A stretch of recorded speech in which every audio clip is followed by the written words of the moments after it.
Greetings, one and all, to the most cursed, most cringiest corner of the internet. A YouTube channel content creator actively alienating everyone in both the analog and digital world. Well, welcome and good evening, wonderful dice of all alignments. I am Lunar D8. I don't understand this girl. It had only been a little while since we'd met, but I'd already started talking about something I was keeping deep inside of me. Does she have some kind of supernatural power to reach into people's minds and drag out what they're thinking? It suddenly hit me that I was sitting with this creepy girl in a tiny shack. I had been dragged into her strange world. I don't think Sis realized Rena's real personality. She thinks Rena is just a funny girl with some strange habits. She would have told me if she knew. I guess Satoshi-kun must trust you a lot. If he confessed that to you, haha, I'm a little jealous. It's not because he trusts me. I think it's because I've experienced the same thing. You what? Did you also have to cover for your siblings once? Those footsteps always followed me. They even came to my bedside and looked down at me. Huh? Sorry, Rena? What are you talking about? I turned around to face her and got the chills.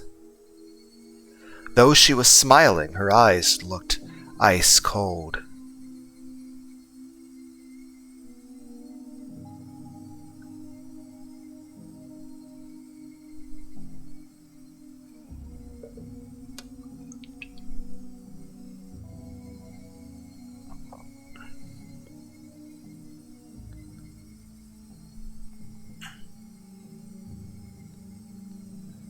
I trembled and froze, with my eyes open. Have you experienced anything like that? Haha, I guess not. Probably. Hahaha. Rena kept laughing self-derisively. Shion would not experience this until immediately after going into the shrine. Against the rules. When she should know better. Why was Mr. Popo inside the shrine? I tried to figure out what she was saying. Have you ever thought of leaving Hinamizawa?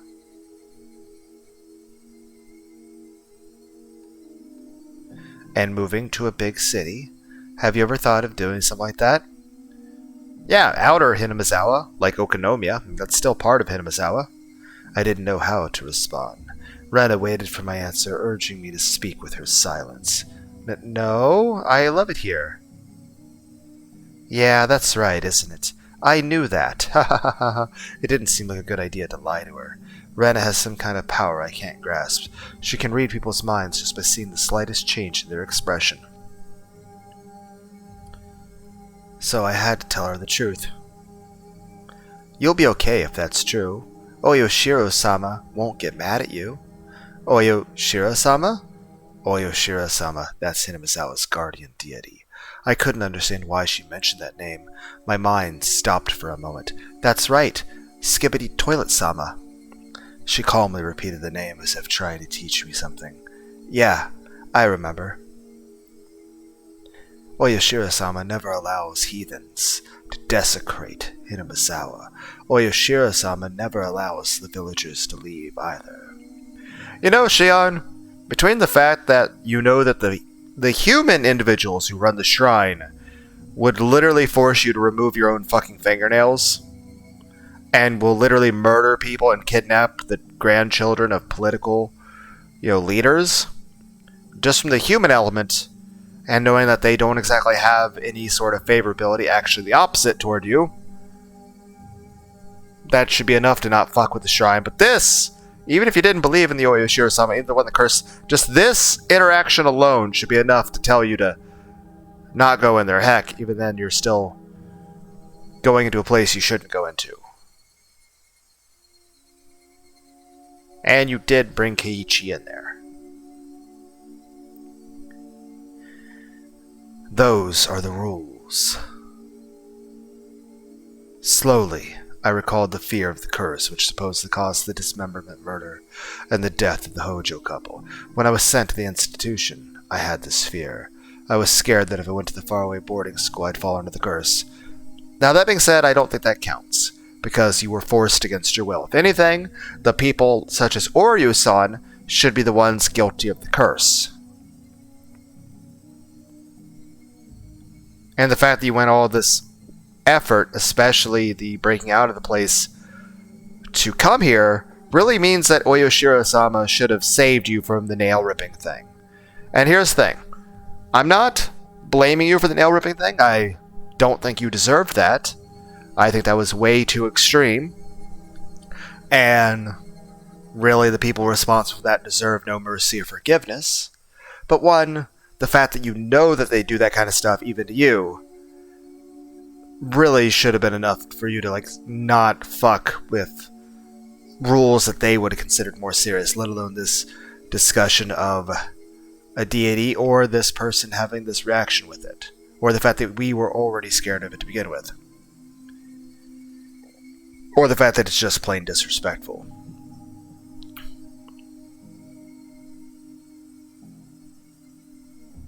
If I go some other, I see a shrine by some other deity, as long as it's not disrespecting me or God, I'm not gonna fuck with it, and I'm not gonna go in their shrine against the rules.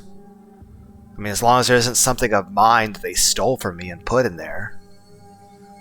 But as long as the stuff, I'm not gonna fuck with it. But yeah, in this situation, honestly, Oyashiro-sama should have showed up at the nail-ripping thing and should have been like, fuck you, Oryo-san. And, protected Shion. And then forced the grandmother person to rip off her nails. Because one, no matter what, it was just a straight-up cruel thing to do.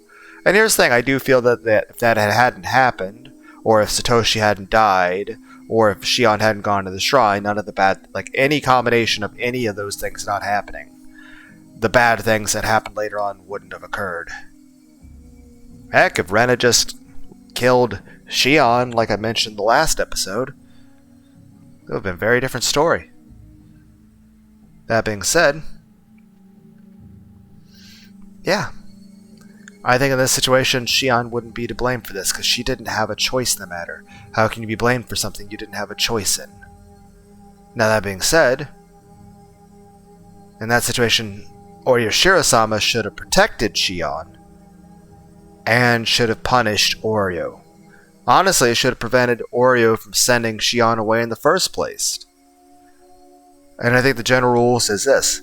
As long as you have a house in Hinamizawa or Okonomiya, and you at least try to visit from time to time, that's fine. Now, if you, leave the house behind and decide to never come back to Hinamizawa, that's a problem. Or if you actually do something to undermine the village itself. But, it's definitely something of okay, I have a house in Hinamizawa I live in, but I also go to this place in, America for half the year for a business, so I can make money to have a fruitful family and career, and then I use that money and family to support Hinamizawa. That's still fine, because you're still technically a resident in Hinamizawa. You're just basically going on a long trip somewhere to bring back money and resources for Hinamizawa. So if anything, you're doing a service for the village, and Oyashiro-sama should be thanking you. And if anything, Oyashiro-sama should be giving you an amulet or something to protect you on your journey to help ensure your safe arrival, return back to Hinamizawa. That'd be another thing. Let's say if you go on a trip and you, get stranded somewhere and you can't come back to Hinamizawa, that's not your fault. Now, of course, if we go past the supernatural thing and it's just the fact that there's dormant brain parasites that need regular... one, you get infected by the brain parasites by living in Hinamizawa long enough, but also the stuff that infects you also keeps the stuff dormant, which means once you're infected, you have to stay. I don't know. Maybe Hinamizawa is kind of heroin or something. You can't become addicted to heroin if you don't do heroin. You can't, suffer Hinamizawa Syndrome if you never go to Hinamizawa. But in the same regard, you can't ever have, Hinamizawa withdrawal if you never stop taking Hinamizawa. Everyone's like, this is a terrible, terrible analogy. I know, but it's the best thing I can think of. The other thing would be the same way. The main thing that triggers Hinamizawa Syndrome is excessive stress, which is usually the main precursor to anyone deciding to leave Hinamizawa. Because after all, if you're happy and everything's good, why would you want to leave? Usually, any of the people leaving Hinamizawa is because there's something very stressful and painful occurring, and they're very scared and very agitated. So they're leaving Hinamizawa to get away from the stressor that exists in Hinamizawa that isn't necessarily the village itself, but usually some other asshole that's there. And so the person is leaving, and one, not only do you have the fact that you're no longer... Because like I said, being in Hinamizawa exposes you to the brain parasite stuff that makes it to where, you're now infected. But stuff, the same stuff that infects you also keeps it dormant. It's kind of like saying, if you suddenly start chain smoking, but you never stop smoking, you'll never experience withdrawal. But the moment you leave Hinamizawa, you start having those nicotine withdrawals. This could apply to anything. The idea being that there's something in the water or the food exposed via the swamp that's, the brain parasite. Like, obviously, I would assume a brain parasite is having an effect on your brain chemistry. After all, there's many mood disorders and psychological conditions that exist due to changes in brain chemistry, and whether like dopamine, serotonin, oxytocin, stuff like that. Adrenaline, even. So obviously, any change in brain chemistry, if all of a sudden... It'd be like taking antidepressants or antipsychotics. You can't...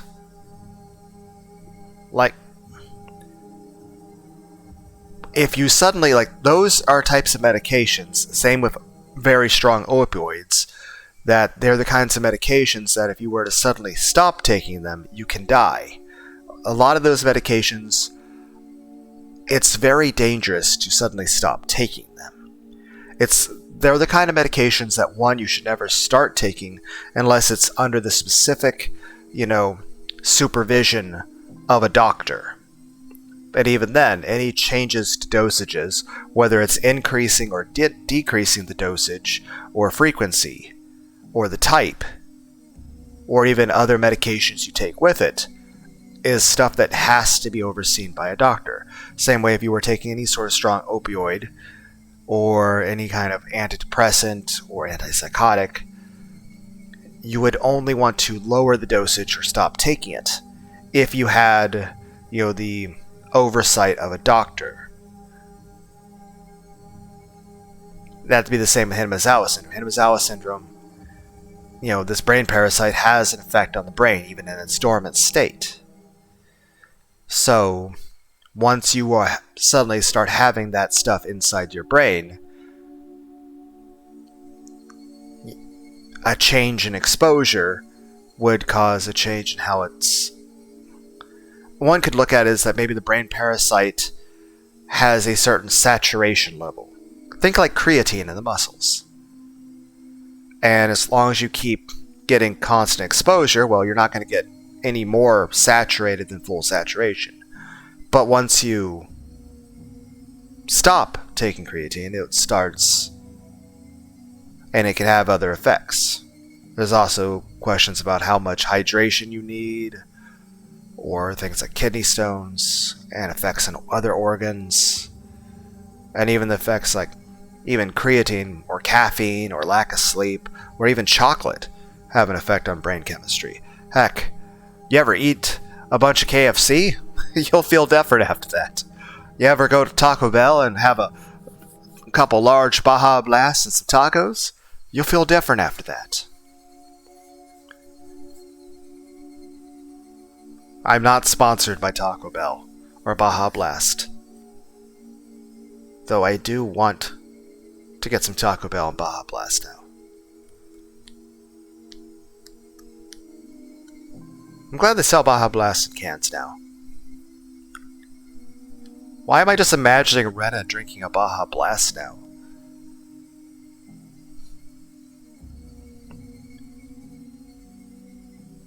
Be the dumbest things, like if I ever had access to AI. Like, what would you do? I'd make Felix Argyle wearing the Doomslayer outfit, Doom the Dark Ages. I'd have Rena,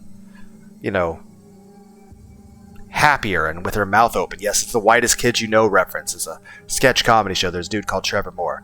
But I'd have, like, Rena drinking a Baja Blast. Forget what we were talking about. Oh, yeah. Main point is this. Hinamizawa Syndrome. The main thing that really triggers is severe stress and, psychological instability, which causes more. It's an endless feedback loop. The point being is this. It's not that people leaving Hinamizawa is necessarily causing it. It's just the fact that there's usually people would leave the city because of severe stress or bad things going on, which is in and of itself going to trigger Hinamizawa Syndrome. But also there's the fact that, you're being constantly... I think maybe the brain parasite has a saturation limit in the brain, and while it stays dormant, it can just eat extra exposure. It'd be like, imagine if you were exposed to a certain amount of, like, brain worms every day, but the brain worms knew a certain, like, optimal level to exist in your brain that wouldn't cause any noticeable symptoms or kill you. And then you were constantly being exposed to more brain worms. And the brain worms don't want the host to die, so the brain worms are simply eating the new brain worms, which prevents your body from becoming overexposed, causing Hinamizawa Syndrome. Because your body's always at that equilibrium to where you're maybe gaining a little bit of slight supernatural strength from, like, increased adrenaline levels and more optimal... Like, maybe the worms are kind of like Futurama, Maybe as long as they're in, a optimized level to where they have as much as they want, where they're air quote considered dormant, but maybe they're not actually dormant. Maybe they're just in homeostasis with their host, where they're more of a symbiosis, to where the worms are living inside the brain, but they're keeping the numbers very low so they aren't causing damage to their environment. And they're, like, basically doing recycling and renewable resource shit inside the brain. So, like, whatever resources they might use from brain, like, stuff, like, they're like imagine, like, neurons are like trees. Maybe they have to chop down a few neurons to build a few houses here and there. But they're planting new trees. They're able to make new neurons. And maybe they can actually help optimize things in your brain.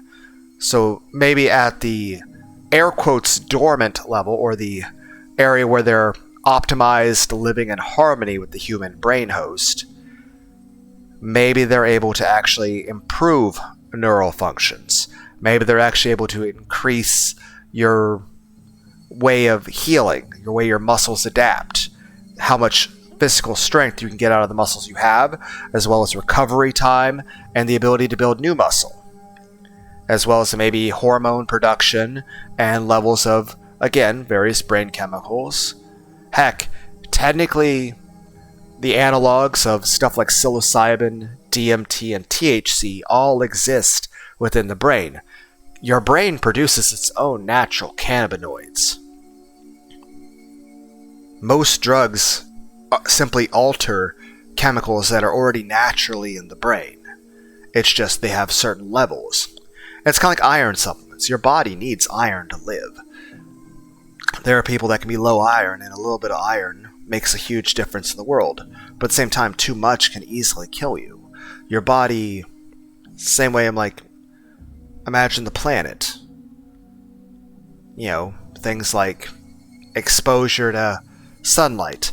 You need sunlight to be healthy, but too much and you get a sunburn, possibly skin cancer. But your body does need sunlight for proper regulation of things like vitamin D, or even all hormones. Whether they be sex hormones or hormones that are telling your internal organs like how much insulin to make, or how to handle blood sugar. or even when you should be awake, which is kind of weird for me because I work third shift. So I sleep during the day and I'm awake all night. Usually, anytime I work, I go to work before the sun sets, and I get off work after the sun has already risen back up. But it could be that the air quotes dormant state is that, the worms are living in a controlled state where they are not causing damage to the brain. And any damage they do is very localized and small, and they're actually able to repair it. It could be that the worms are able to release certain chemicals, and granted, they might cause some slight emotional instability, but a lot of that would then be just the fact that a person under the dormant state of Hinamizawa Syndrome would have slightly more adrenaline, slightly more dopamine. If anything, it's not that the person's unhealthy. It's that the person is actually in a state of being super healthy. Like Rena right now, in this moment, I would not say that she is unhealthy.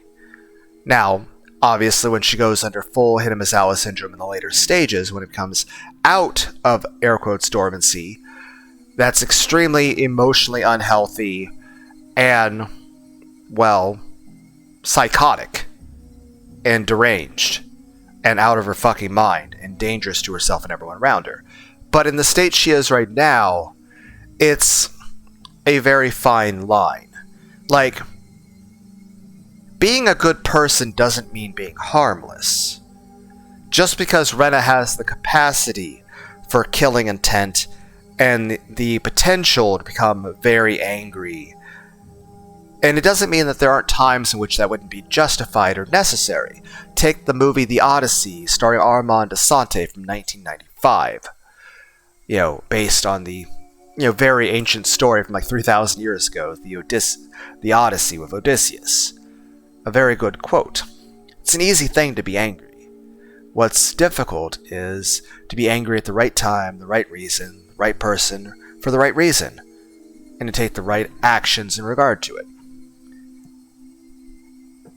I strongly recommend watching that movie. Now, that being said,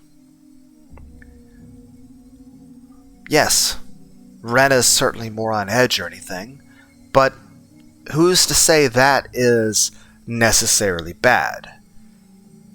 After all, if someone says something very rude to you, wouldn't it be healthy to be angry about that and offended?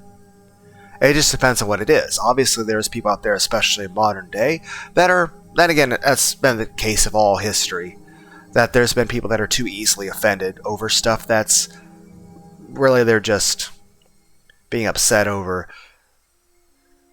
It's more so people lacking impulse control.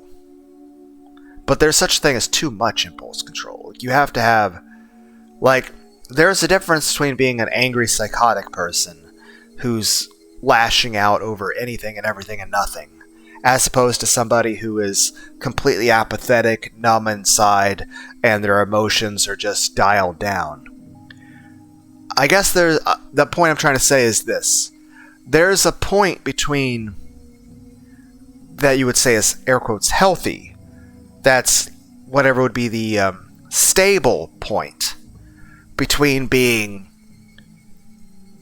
psychotic and sedated. Obviously, it's not good to be overly violent or psychotic or deranged, but it's also not good if you were in a constant state of sedation. Imagine if somebody was just sedated all the time. Yes, they're not aggressive, they're not violent, but are they really alive?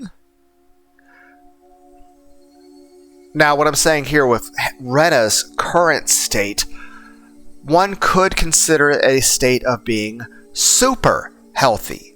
It's not that she's deranged, though that is a possibility that happens in the non-dormant state. And like I said, what I'm saying is technically the dormant state isn't really dormancy, it's homeostasis. It's where the worms in the brain are in a state of living in harmony and symbiosis Like, think the Venom symbiote in the early stages where Peter Parker, Spider-Man's able to just use it as a suit and have a boost. He's stronger than he normally is, and perhaps he's thinking a little less clearly, or more clearly, but differently. The same is true here. One could say that this is a state of being super healthy. Like, Rena's still technically in control, but her way of thinking is slightly different, because her brain is more active. So that's what I'm stating there as a concept of being super healthy. That due to living in homeostasis with the worms in her brain, her body is slightly healthier. She has more energy. She's a little stronger. She's able to think quicker. She's able to have stronger emotions. And that's also like, yes, she can have a little more reactivity about things, but the fact of the matter is this. Her body is physically stronger and healthier than if it didn't have the worms. And her emotions are stronger. Her happiness is stronger. Her love is stronger. But so is her sadness and her anger and her fear and her guilt and her insecurities and her paranoia. Everything is dialed up.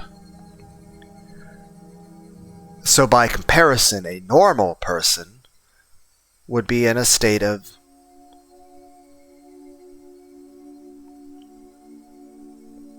almost depression by comparison, of emotional suppression, of being dialed down. If anything, I would say a person in depression is suffering a bit and having some weights holding them down. Whereas Rena, compared to a normal person, is like a fucking athlete. Heck, one could also describe it as like that old thing, like the people that take the massive doses of testosterone to build more muscle, like they're like poking themselves with needles, which is very dangerous.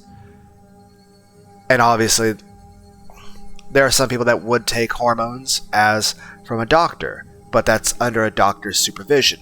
A doctor's at least able to measure out, dosages so that it's safe for the human body. But like I said, all things, even if they're things that are good and even necessary for life for the human body, have to, I wouldn't say moderation, but they have to have a certain approach, because after all, different human bodies can handle different amounts. Heck, take different, like people of different sizes will react differently to the same amount of alcohol. Like if you were to give like a 4-foot person like a liter of beer, and you were to give an 8-foot person a liter of beer, and let's say the 4-foot person's like super skinny, and the 8-foot person's like got like 400 pounds of muscle, the same amount of beer and alcohol will affect the person differently.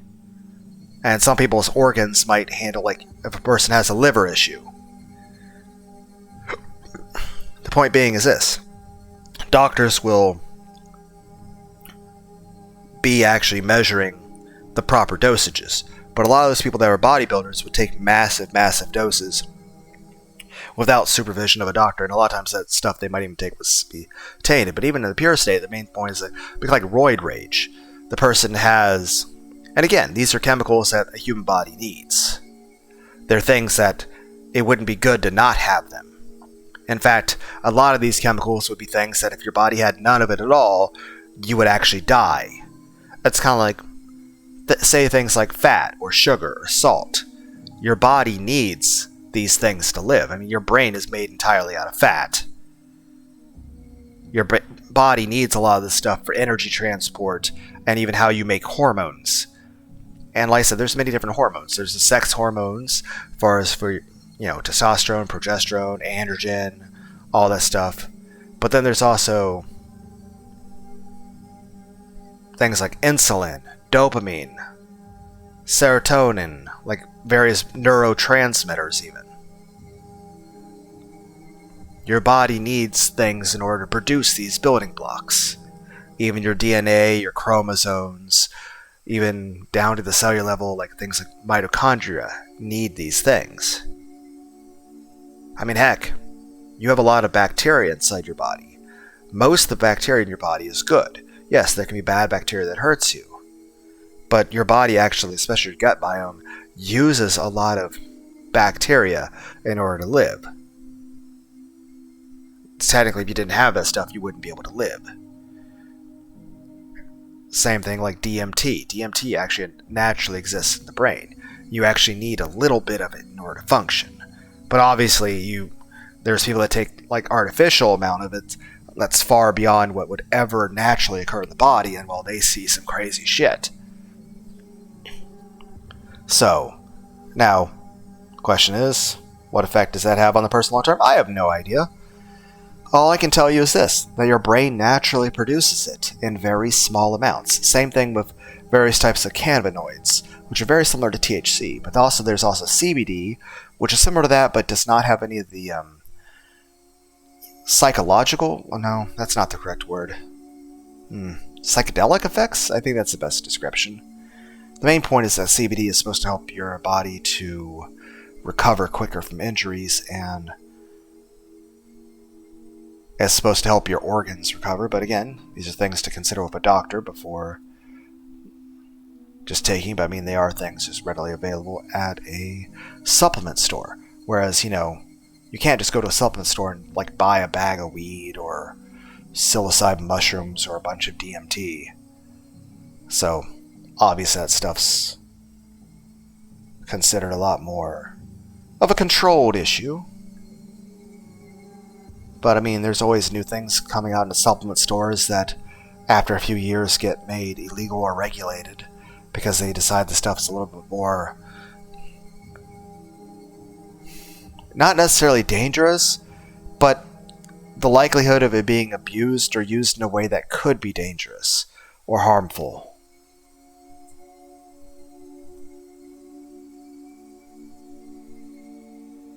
Heck, there's people like taking like a bunch of stuff called like galaxy gas, which I think the only times I've ever been exposed to laughing gas was the dentist or at hospital visits where I needed it for like surgery stuff. Which, if you take it in the dosage, you're being watched by a doctor, and you're having a moderate, slow exposure in a controlled way where even your heart rate and stuff will be monitored, and you need it for, the surgery. But if you're taking it in unsupervised amounts and large dosages regularly, it causes severe damage. It can damage your brain, your spinal cord, and all sorts of stuff. So, just saying, that stuff is a very useful thing for doctors and dentists, and I'm very glad for its existence. And I feel it is something that's absolutely necessary for society to function, because people do need surgeries from time to time. But I also think it's something that you'd want to be careful of. But it's like all things. Like I said, the iron supplement thing. Your body needs it to live, but too much will kill you. I mean, it's like, no matter how much you like milk, even if you have no lactose intolerance whatsoever, if you were to sit and drink an entire gallon of milk in one sitting, you wouldn't have a good time. So, I guess the main thing is just, you'd have to just be careful. We were talking about like steroids or something. I'm just saying this, like the people who like the big bodybuilder guys, one, taking massive amounts like that is not good for your body.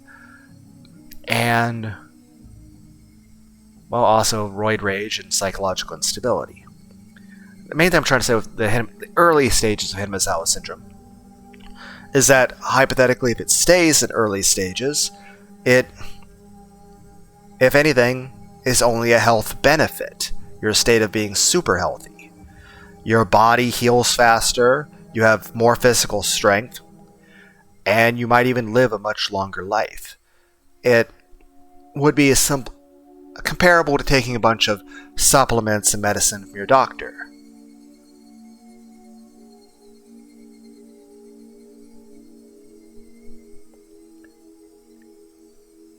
Whereas later stage Hinamizawa Syndrome would be like if all of a sudden you're taking like 10 times the recommended dosage that your doctor gave you. I don't know if that's a good comparison. Main point being is this. Rena is not unhealthy. Like, she's not psychotic or violent, but she has, like, killing instinct at this point. Which, again, even without Hinamizawa Syndrome, I mean, if you were in Rena's situation, and you're best friends with Satoko and Satoshi, and you see that they're being abused, mistreated by, their caregivers, you feel really bad for them, and then your other friend were to suddenly say that it'd be better if your one friend, Satoko, were to just die, you'd have every reason to be angry, wouldn't you? It'd be kind of weird if you weren't pissed. And heck, and a lot of times these stories are casually just punching each other, which is, honestly, I feel like would be unacceptable in real world, but it's not very healthy. But the main point is this. It's not that Rena's unhealthy, it's that her emotions are dialed up. So she's having this reaction because, one, her emotions are dialed up. So her feelings are stronger. The things that she's attached to mean a lot more. Whereas the things that scare her are scarier, the things that make her worried. So, like, yeah, she's super happy and super energized and very strong compared to what she should be, and able to heal faster. And nothing like, it's not like she's like Wolverine, but she's at least, her recovery time is a little bit quicker. And she's got more energy and more, like, she's more awake, she's more alert. But also the things that scare her more, and she thinks about the stuff more. She might have panic attacks, anxiety stuff. I mean, technically, hyperventilation is the same thing as this. Because technically, hyperventilation is where your body is suddenly getting more oxygen than it can handle. To where usually the best way to handle that is to breathe into a paper bag, so that you're recycling the air over and over until, by rescuing the air over and over, you're lowering the oxygen content, allowing your body to gradually calm itself down so that you can then start breathing normal air again, because your body is being too hyper. And your organs, like your brain, lungs, and heart, are struggling to deal with the increased amount of oxygen. But in the same regard, if you were to just have a normal person who's not hyperventilating start breathing into a paper bag, eventually they would start, dying of suffocation. Like, technically, I think the normal amount of oxygen in the air is 26%. So the air around us right now, like if you wave your arm, the air that's moving around is composed of, like, just maybe marginally, barely over 1/4. The rest of it's like hydrogen and traces of, like, carbon dioxide, maybe in little traces of helium. And yes, obviously, if you were to breathe a large dose of helium, you'd have a high squeaky voice. But it's not noticeable in very trace amounts. Heck, apparently the amount of helium we have is gradually leaving the planet, so there may come time that we have no more helium on the planet. That could be bad, because we use that for a lot of functions, other than squeaky voices or floating balloons. Like, it's got uses to the medical field and the science, as well as, aerospace. So that could be concerning. But there are various chemicals in the air. I mean, heck, it changes in different amounts in different areas. I mean, there's some places that used to have acid rain at one point. Also depends on humidity and other things like that. Main point being is that the air isn't pure oxygen. If it was, it would kill you. Too little oxygen, you die. Too much, you die. So if anything, Rena being a little bit on edge or likely to be violent is hyperventilation, or an adrenaline rush. It'd almost be like a person being in a slight, like, your body needs a tiny bit of adrenaline at all times. Like, yes, there are times that people doing sports will have bursts of adrenaline. Runners might have like a runner's high. And people in very scary, angry situations or life-threatening ones might have a huge burst of adrenaline, granting, where they don't feel pain at all, and they have a huge boost of speed, focus, time perception, and strength. But here's the thing, your body is always producing adrenaline at all times. At all times, there is a very tiny amount of adrenaline surging through your blood. If you didn't have that adrenaline going through your blood, you wouldn't really be able to function as a person. Your brain wouldn't be able to focus, you wouldn't be able to move, you wouldn't have motor movement control, even your organs would have trouble functioning with things like digestion of food. But if you were to constantly be in a state of increased adrenaline, like in a fight or flight mode, the amount of cortisol and stress hormones being produced would be very damaging to you. Plus that increased level of production and energy, it's too much for your heart, lungs, and even your organs, like your digestive system, to handle long term. Yes, it can help you in short bursts to get a boost of strength, and it helps your energy regulation, and you need a small amount of adrenaline at all times. But one, your body can't handle the extreme load of that much adrenaline all the time. Plus, your body can't produce that much adrenaline nonstop. So if you were to constantly be, one, even if your body had no problems producing infinite adrenaline, your body wouldn't be able to handle the stress all the time. You would need lower dosages in order to recover. And yes, even when you're sleeping, your body is producing a very tiny amount of adrenaline. But it's enough for you to recover, but it's enough for you to keep going. Technically, if your body had zero adrenaline in it at all whatsoever, you would feel so exhausted and drained, could possibly lead to major health issues, and even death. But at the same time, if you had too much, your organs would start to fail. You'd be in a constant state of stress. The cortisol levels would be completely spiked. But at the same time, the fact of the matter is your body can only produce so much so quickly. It's kind of like your body can only produce so much adrenaline. It can only produce so much dopamine. It can only produce so much serotonin. It can only produce so much insulin.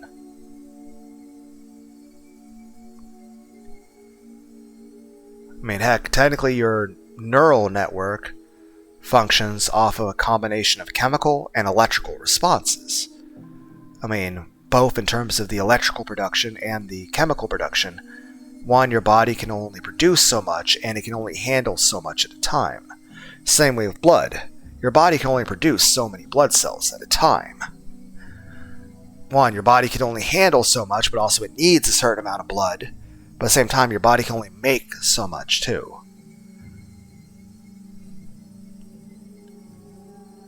Another thing is also if you're people under adrenaline, they might use more physical strength than their body can handle. Technically, your body is supposed to sort of put a sort of wall in the place, a sort of limiter. The idea being that if you were to punch something as hard as possible, you'd break your hand. So your body only lets you use as much strength so to limit this. Now you're still likely to break your hand, but not as bad, because technically all humans have the physical strength to punch through concrete. The only problem is afterward your arm would be completely fucking broken. I mean, granted, there are people that can train themselves to toughen up the joints and the bones and stuff, but one, they usually tend to have super onset horrible arthritis very early in life. Also, that tends to be very painful, It's a process that requires a tremendous amount of dedication and discipline. And yes, certainly the people that do it have a great deal of strength of will, and it is admirable that they can do that.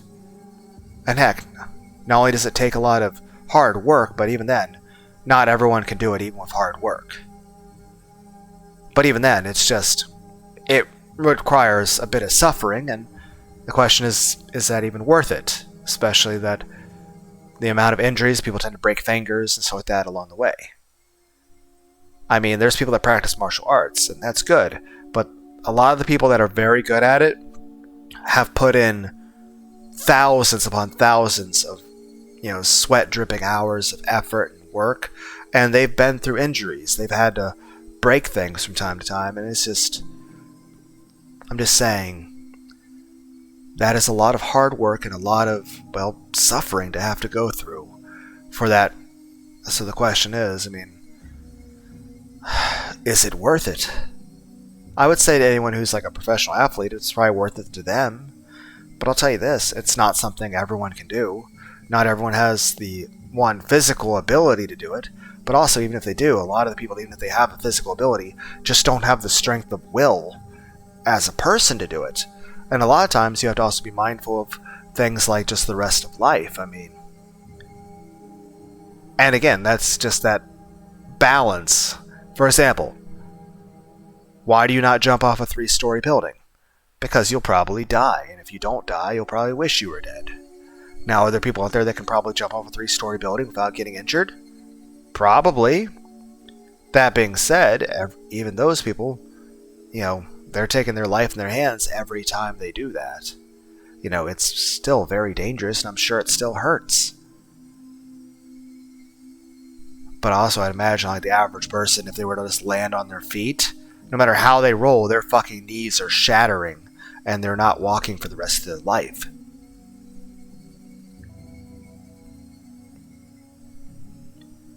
So,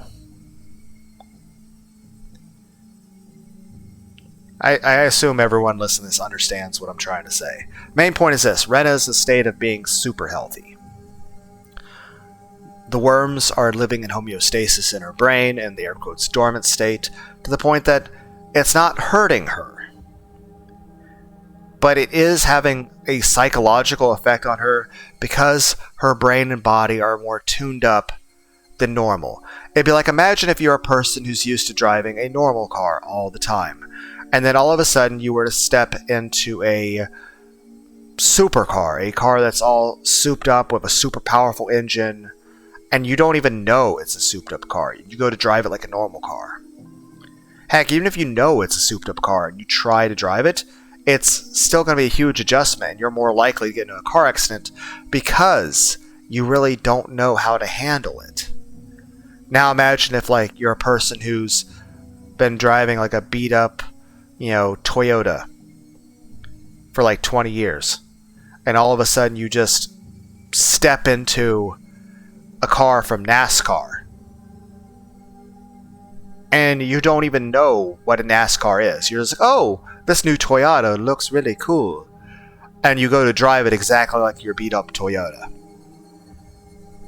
You're going to be very surprised, and you're going to be very much, maybe breaking the speed limit. That's what's happening here. Rena is basically a supercar at this point. Her emotions are dialed up. Also, there's another problem with emotions. Yes, you need them, but if you're in a dialed up state all the time, eventually you're going to have periods of down. It's like here's a second. It's the difference between a person being stable, that they're flat all the time, or even depressed. But it's another thing if all of a sudden you have a huge variation, to where all of a sudden you're going to have these huge highs and huge lows, which is going to be much more unstable, yes. So that's she's having a very extreme emotions, and then of course those emotions will have the extremes of the negatives, and that'll have a huge change, which will be something for a person.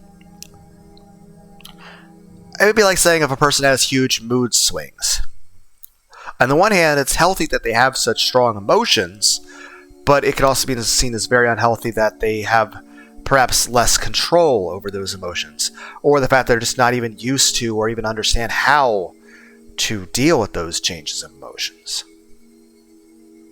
But I'm just saying this: Rena is in a state of being super healthy, as long as the brain worms are in check. And like I said, the air quote dormant state is the brain worms being in check. They're living peacefully with the brain, and they're even souping it up a little bit. Any sort of brain tree neurons they chop down, they plant new ones, and no lasting damage is done to the brain. And the neural network is actually made stronger, it's more active, there's more dopamine, there's more serotonin, there's more adrenaline. The person's able to be healthier, they're in a healthier state, they're less likely to build fat, they'll build more muscle, they'll recover faster, they're less susceptible to pain, their emotions of every kind are stronger, and they're able to think about ideas in new, creative, and possibly non-linear ways. But this still means the person's in a hyper-aroused state. Their arousal is going to be increased too.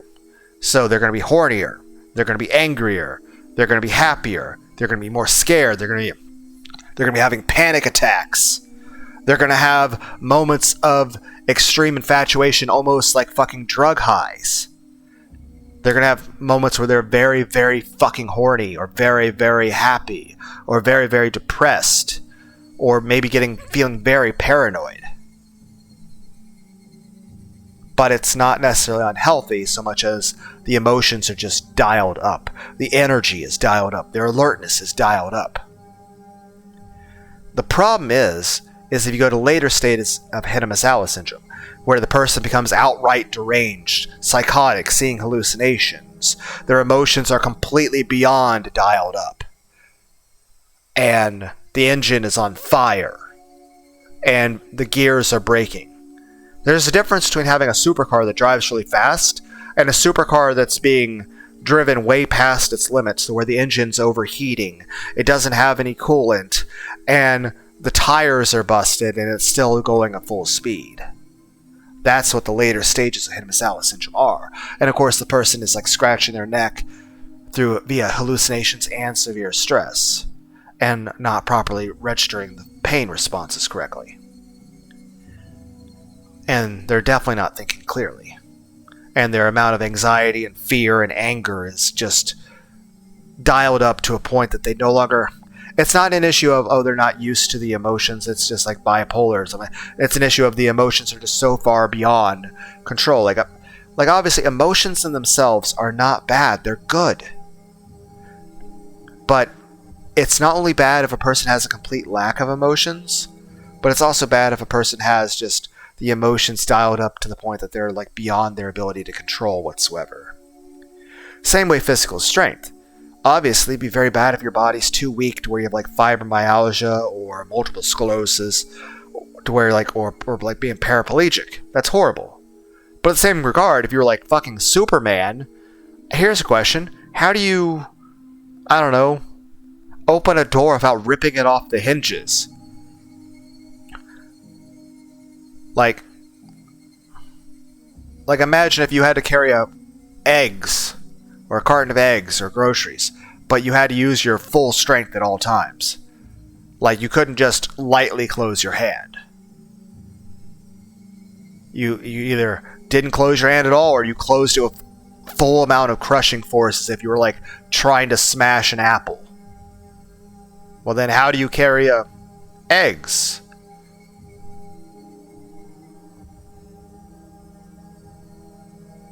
Like, here's the thing, when you lift a milk carton, you don't try to lift it like you're lifting a fucking 50-pound weight, which those are fucking heavy.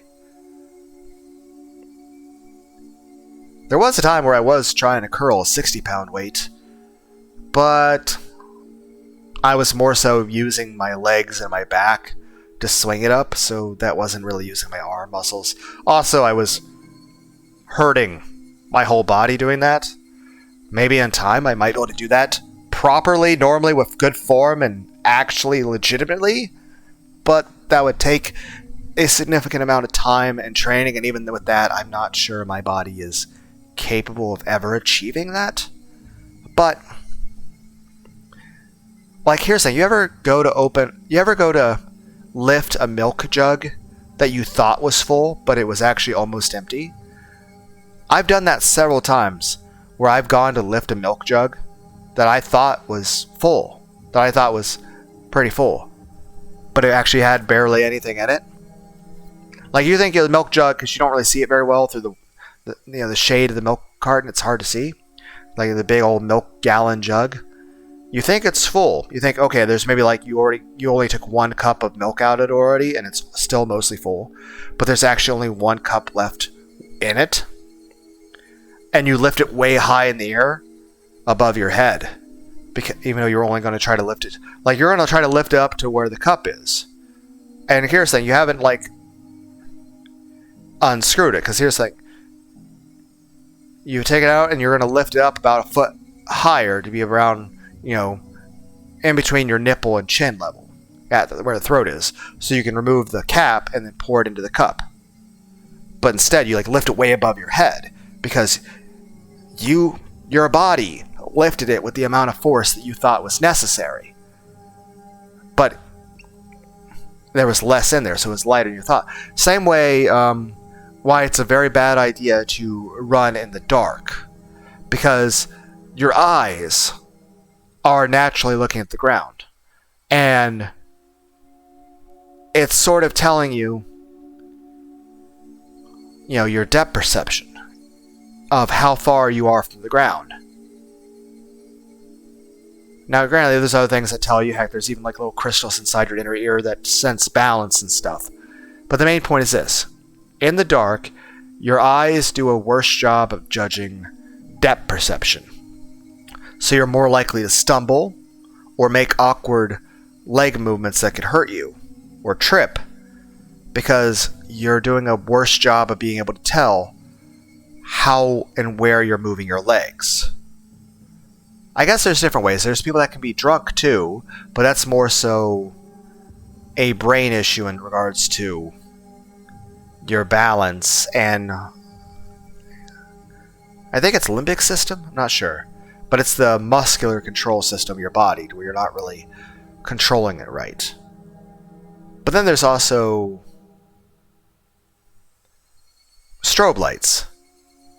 Like if there's an area that's dark but it has these strobe lights going off, if you move your arm, you only see like frames of your arm. So it's like watching a video at a lower frame rate.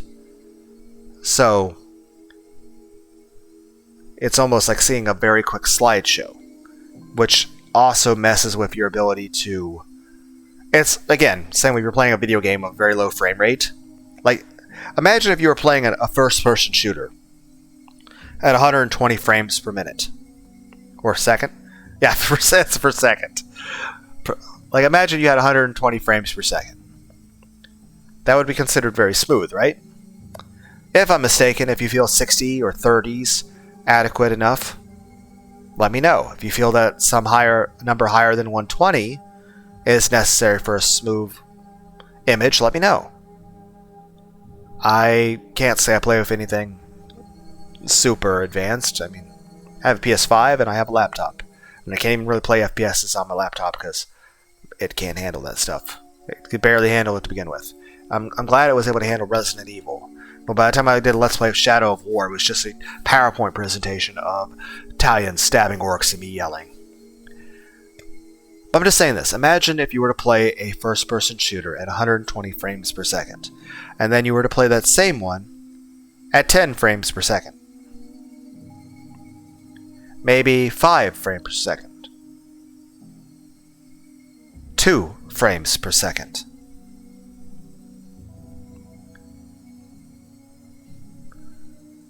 I think technically the amount that allows a human brain to at least perceive movement as a fluid motion is 24 frames per second.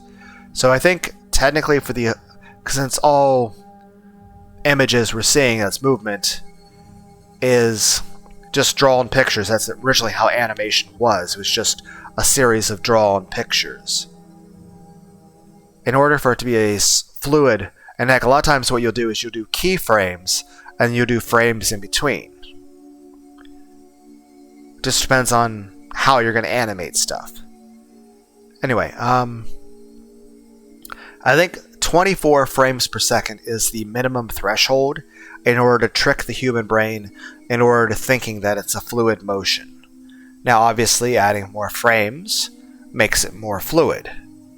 Usually, I think the standard is 30 in most video games, that a video game has to have at least 30 frames per second in order to be considered the bare minimum. Though I know there are some people that would consider 60 or 120 to be what they would consider the lowest that they would consider quality. And there's many that actually have access to higher hertz, so that's good too. But I can't say I'm an expert by any of that stuff, and I believe I probably used a few terms incorrectly. But I'm using them to the best of my ability to remember. But I'm saying this. If you're playing an online game, especially a competitive online game, and your frames were to drop to like 12, you would certainly feel that that would be putting you into a disadvantage. Okay, main point. I'm trying not to go on tangents, guys. I will try harder the next video. Again, do I have autism? Do I have ADHD? Do I have depression? Do I have borderline personality? Am I an otaku? I don't know.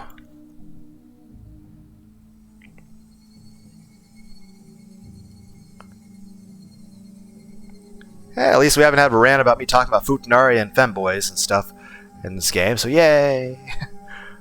Because I feel like I annoy everybody with that. It's like everyone's like, Lunar, stop being horny and lonely. Like,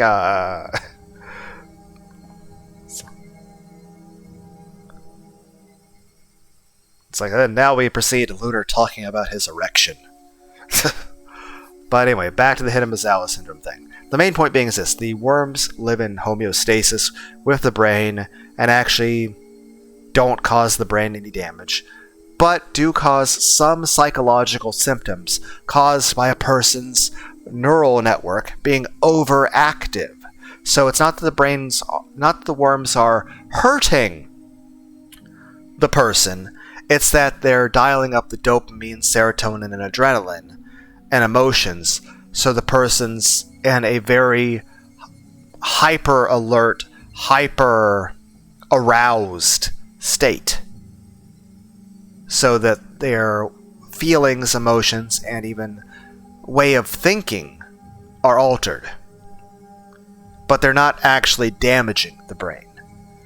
And like I said, any neurons they damage, they replace, if possibly even better than what the state they found it in. So if anything, they're increasing the brain's efficiency and making it stronger. It'd be like you start with a Nintendo and you start gradually removing computer chips, but replacing with a slightly better computer chip, so that over time you made that Nintendo into a PS5. You didn't do any damage, but you can also say that the original hardware isn't there.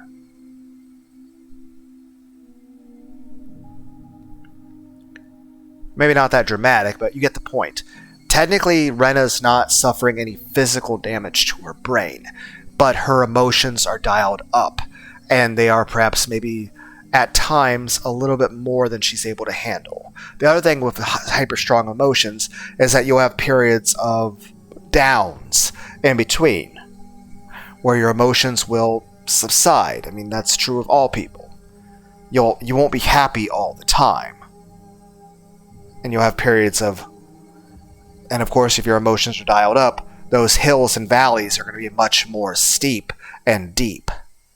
So they'll be much harder for a person psychologically to deal with, even if they're aware that it's happening. And usually a person with Hinamizawa Syndrome isn't even aware that's occurring. They don't even understand that they're in a state of hyper-arousal, to where their fear, their anger, their happiness are all being dialed up. So technically their emotions are just too strong. I almost imagine if somebody suddenly were to have a higher level of testosterone, but didn't know it. Like, they're not like taking medicine or supplement. They just suddenly are just higher amounts. Or like, imagine if a woman were to suddenly have 10 times the normal amount of estrogen. You know, even though she doesn't know it, it would certainly have an effect on the way they think or feel. Same true of the inverse. Imagine not only if a man had much less testosterone or a woman had much less estrogen, but imagine if you suddenly gave a woman a bunch of testosterone or a man a bunch of estrogen. It would certainly have effects on the brain and the body. Let alone, what if you drastically increased someone's dopamine levels, or drastically lowered someone's dopamine levels? Heck, obviously, things like cocaine drastically increase your dopamine levels, right? And of course, people that take cocaine, one, have the huge surge in dopamine, but also afterward, one, without that huge surge, they feel really awful because they have less than they normally would have had, and they're used to that mass amount. But also, not only does your body produce a tolerance by the neurons changing the way they function, to where the synapses start trying to... They'll change depending on your exposure. For example, if a person starts having less dopamine in their body, the body will start producing new synapses to try to make yourself more sensitive to it. Whereas if you have an overabundance of dopamine, your body will try to dial that back by killing off a few of the synapses, thus creating a tolerance, to where it creates a higher amount in order to feel that same amount of effect. But also the fact of the matter is this. All cocaine really does is it increases the amount of dopamine that your body is releasing at a time. But it doesn't make the dopamine. Your body has to naturally make the dopamine. It's basically making storehouses of it. All the cocaine's doing is just opening all the doors of the warehouse and taking it all out really quickly. But you still have to make it. It's not making it any faster. Which means, hypothetically, in a situation, if you were to take cocaine but don't have any dopamine, I mean, you can't let out of the warehouse what doesn't exist in the warehouse. Now, of course, maybe it helps increase production levels of dopamine too? I don't really know. I'm just saying. Then again, there'd be ideas like, what if you were to take something that increases your body's natural production levels of dopamine? Well, would your body then be less capable of producing the dopamine on its own? It's kind of like the idea of opioids. Your body has natural ways to deal with painkiller. Now, of course, it's good to take, stuff like morphine in a situation like you've been shot or something, or like in a hospital, or having surgery. But if you were to just be taking it all the time, one, you could cause your lungs to turn off and die. But also at that point, then your body becomes hypersensitive to pain. Also, your body becomes less capable of producing its own natural opioids, and you become dependent on the artificial chemical, to where you basically need it to live. Whereas if you had never taken it, well, you'd feel perfectly fine without any of it. So, I don't know, but you guys get what I mean. Main point is this. This state of Hinamizawa Syndrome, the brainworms aren't actually hurting Rena. They just make her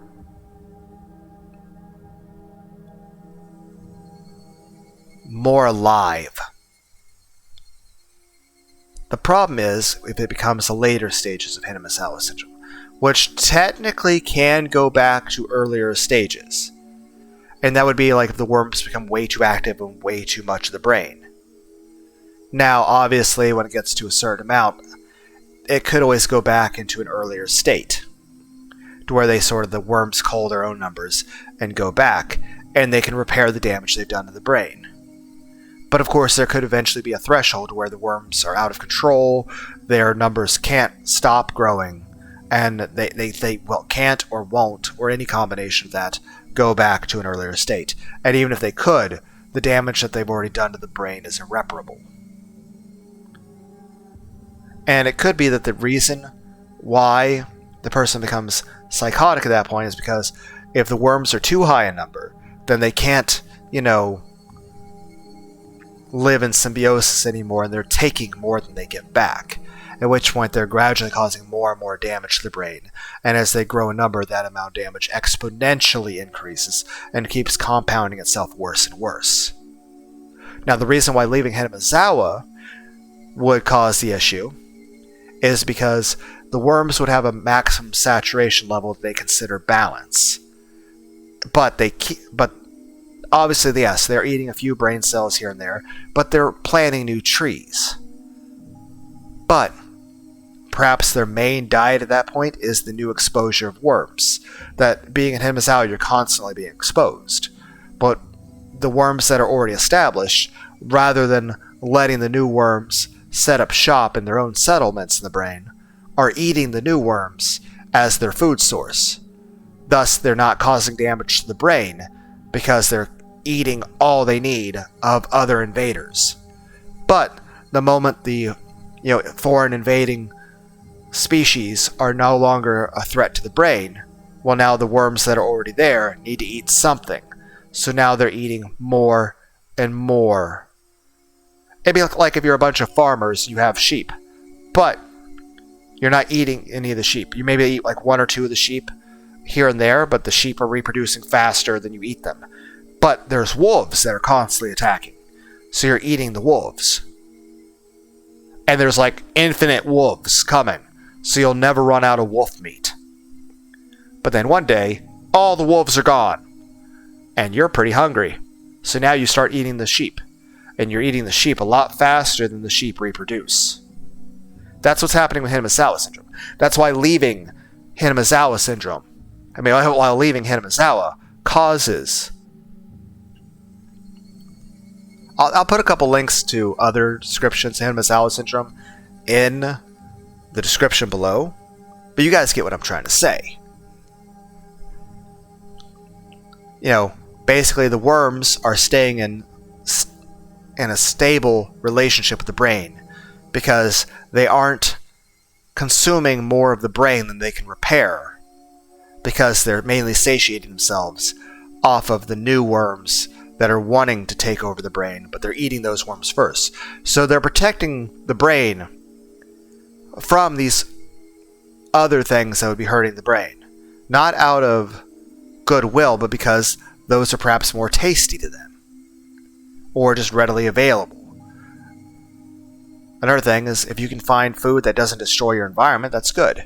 But obviously if that food's not there, well then you'll eat what's available, even if it means destroying your own. But the main point is this: one of the things that triggers Hinamizawa is you leave, and now the brain worms aren't able to eat the other brain worms. Thus, they have to eat more and more of the brain matter, which then increases the strength of the worms and decreases the brain. Also, it could be that once they start eating more of the more brain matter, maybe that's like addictive. Maybe eating the brain matter when they get deeper and deeper, like it'd be like it's the difference between, say, drinking a Pepsi and doing crack. Maybe eating a neuron here and there and replacing it, whilst having mainly your diet of the foreign invading worms, is like just drinking some Pepsi. It's a little bit of caffeine and sugar, but it's fine. Whereas once you start like having massive amounts of brain cells that you're eating, it'd be like doing a crack pipe or something, right? Or meth. Let's say meth. So maybe at that point, maybe the psychological state of the worms is being offset because their diet has changed drastically. And so it changes them. Yes, we're talking about the psychological brain impacts inside the worms themselves that are inside the brain. Also is this: the main thing above all that triggers the psychological impacts on the worms to grow is psychological instability, severe stress. So while the brain worms are dialing up the emotions of the person's mind, technically if Rena still stays in this normal state that she is right now, she stays okay and she won't go deeper into Hinamizawa Syndrome. The problem is if there's a severe stressor that's way too much stress, it could cause such a massive influx of adrenaline and cortisol and other stress hormones and dopamine that's happening in the brain that it could cause the worms to become more active too, thus causing them to eat more and more, even if they had an infinite source of food of the other foreign invading worms. Maybe the increase of adrenaline and stress from that person. And again, it could be the other way, like the person were to suddenly like dial down their emotions entirely and to take like super strong antidepressants and sedation tools, and like from a doctor or something.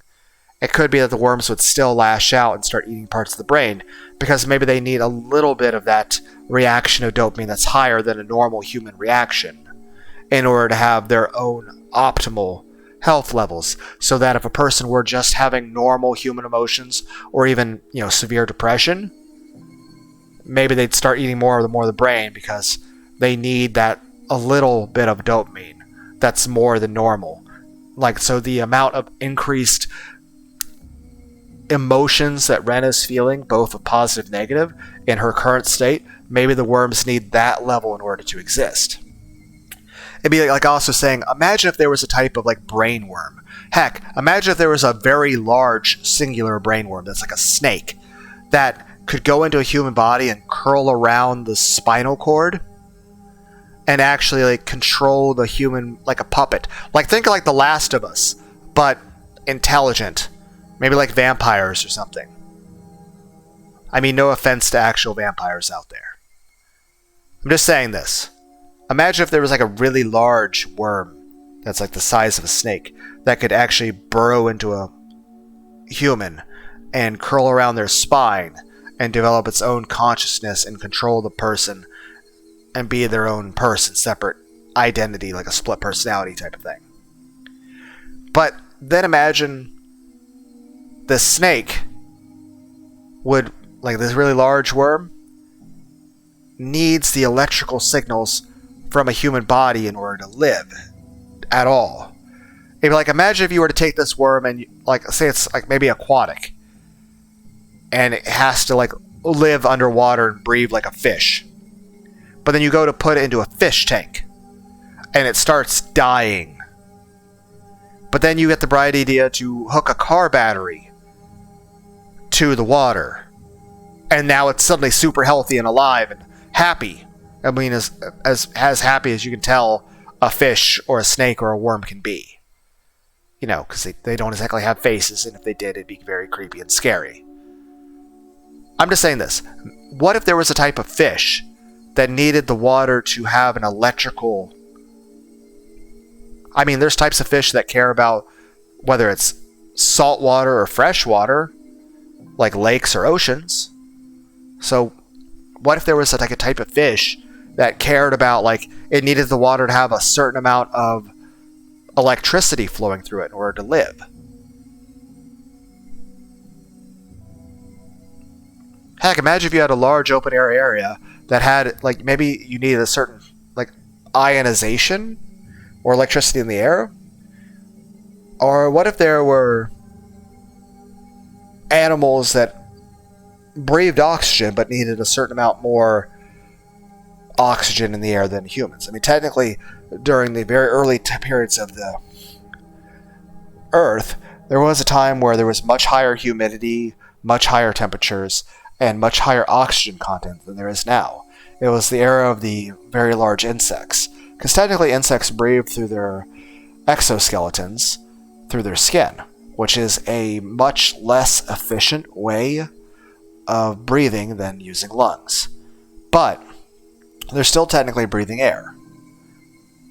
And while they technically don't need to breathe as often as a mammal, they do, however, need more air. So they don't need to breathe as often, and they're able to store up a bit of air and the nutrients of oxygen, I guess. But they don't need to breathe as often, but they need more concentration of oxygen. That's largely why insects were able to be large in the past, because there was more oxygen content, and so they could grow bigger. Whereas nowadays they won't, because they just eventually at a certain size, they just can't get enough oxygen to live anymore. I mean, heck, technically, lobsters are immortal.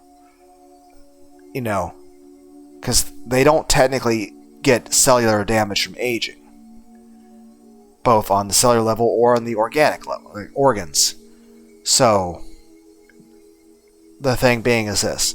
Usually a lobster will die from being eaten, or lack of food, or disease. But hypothetically, if nothing kills a lobster, and a lobster doesn't get sick, and a lobster has plenty of food, it could hypothetically live forever. And it could also, grow to an enormous size. The problem is, at that point, it just makes it a very noticeable prey for something else to eat or catch. Also, a larger body tends to have a harder time having a circulatory system working correctly, which means the likelihood of either developing a disease or just an inefficiency in the body becomes higher. Or just you just don't have enough food. Main point, Hinamizawa Syndrome, I think the worms react to I think they require the amount of emotional stress that Rena and the emotional instability that she has right now in order to stay where they are. But if she goes through severe issues that are far beyond that for a prolonged period of time, they'll grow. Now, of course, if she returns to a calm state, it's possible to go into remission. But she can never go into a completely apathetic, super depressed state to where she has no feelings or emotions whatsoever, or else that would also cause a problem. It'd be kind of like saying you're a super high-performing athlete in the NFL or something.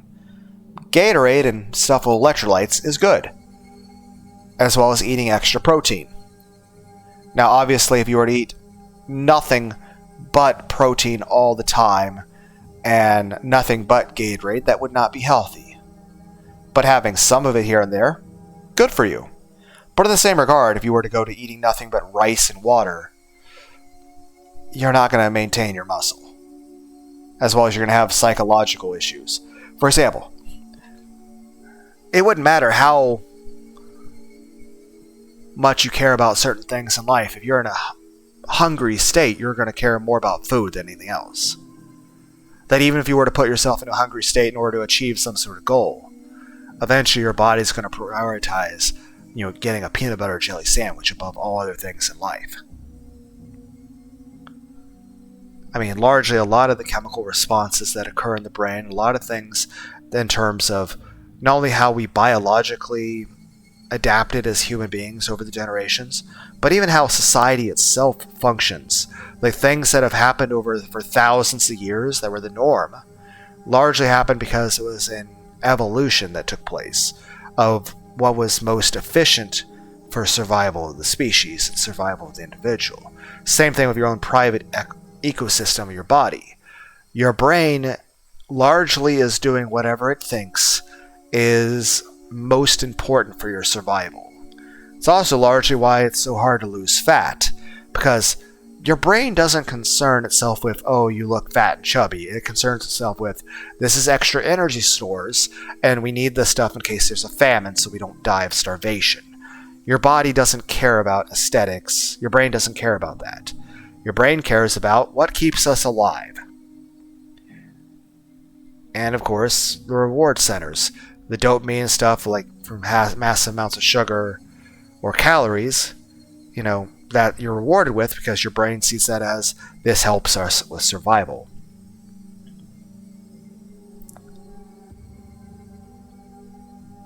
Same way, there's a lot of times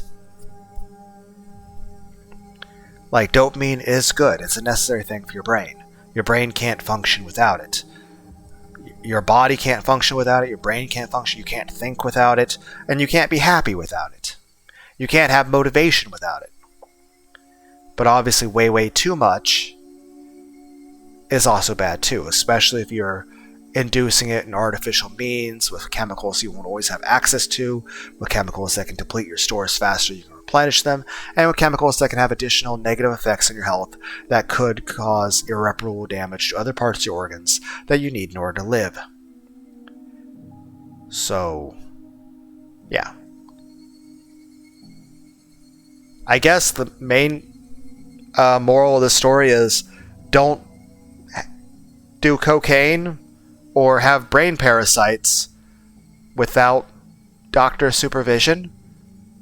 And everyone's like, what do you mean don't have brain? I guess don't put worms in your brain unless there's a doctor who is smart and has your best interest at heart, advising you on the proper dosage of brain parasites or cocaine. I don't know. There was a point somewhere in this discussion.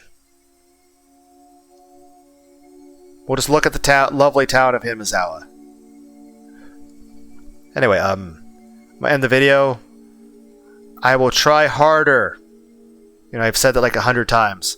But I'll, again, for the 101st time, like a Dalmatian, I'm going to try to stop going on these tangents. This is the point where Fleekazoid shows up in this corner of the screen right here, saying, no, it's not. I enjoy the VTuber reactions to the Fleekazoid videos.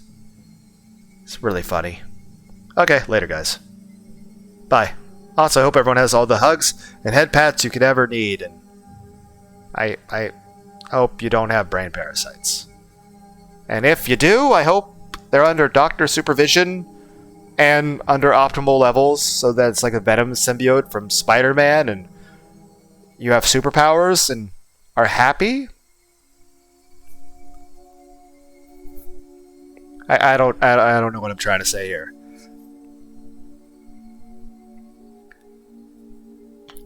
I'm just saying.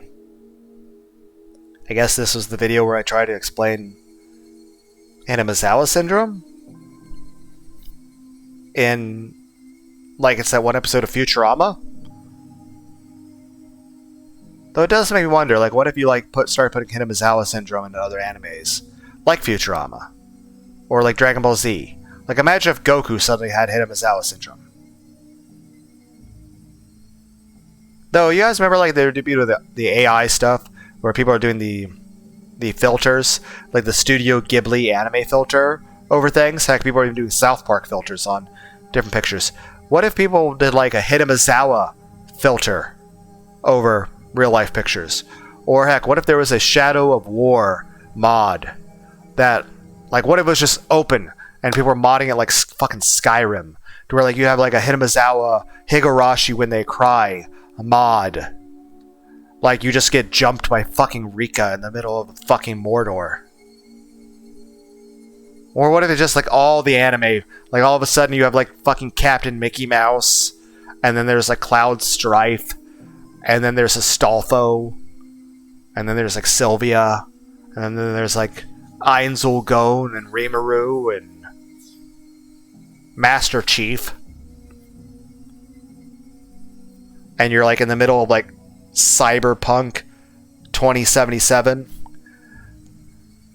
fighting over the right to recruit Keanu Reeves. I don't know. Well, that's...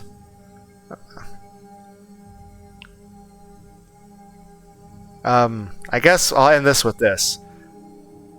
I'm a bit of a tsundere, but that being said, I do appreciate when people watch my videos. So, heck, if you're gonna, like, comment on things and have little timestamps with it, that's cool. I appreciate that. But I guess my main question to anyone out there is this. Why do you watch my videos? I mean, I appreciate it, but of what possible interest am I? Then again, people could ask, why do you make these videos? The answer is because I like making them. I'm not monetized. I never will be monetized. I've never made a cent from this channel. I'll never have fucking advertising money. I'll never have merchandise or sponsors or super chats. I'm just a crazy otaku guy. Just a crazy guy on the internet who talks to himself, who likes video games. And who is trying not to go off on tangents when he plays a game and just trying to read the game. And I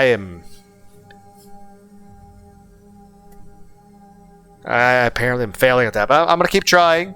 We'll get there one day. But